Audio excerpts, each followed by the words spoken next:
শোনো বাছা, শ্বশুর বাড়ি তো যাচ্ছ, সে তো খুব ভালো কথা, কিন্তু চারিদিক চোখ কান খোলা রেখে রাস্তাঘাটে চলাফেরা করবে।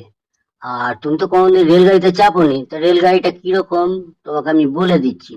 রেলগাড়িটা স্টেশনে গিয়ে দেখবে যে সামনের দিকটা কালো হবে, আর উপর দিক দিয়ে ধোঁয়া উঠবে, আর নিচ দিয়ে জল পড়বে।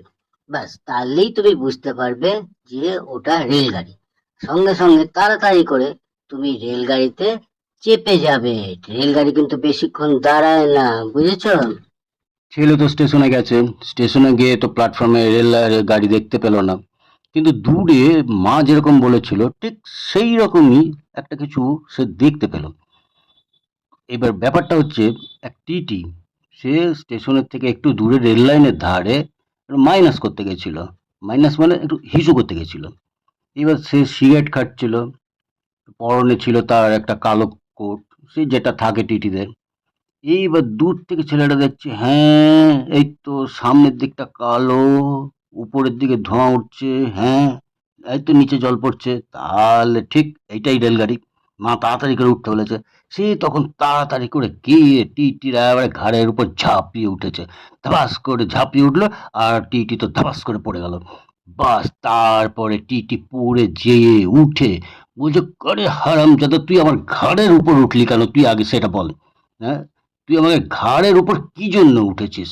দাঁড়া, তোর একদিন কি আমার একদিন, তোকে আজকে মেরেই ছাড়বো।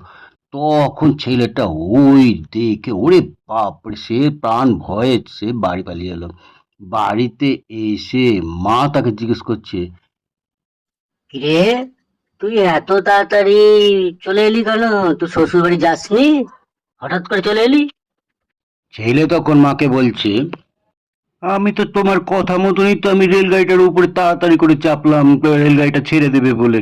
যেই গাড়ির উপর চেপেছি, বাস সেই রেলগাড়িটা তখন তো আমাকে মারতে চলে এলো। হ্যাঁ, উঠে পড়ে বলছে, ওই তারা তোকে আমি মারবো। আমি তো হারলে আমি কি করবো, আমি তখন প্রাণের ভয়ে চলে এলাম।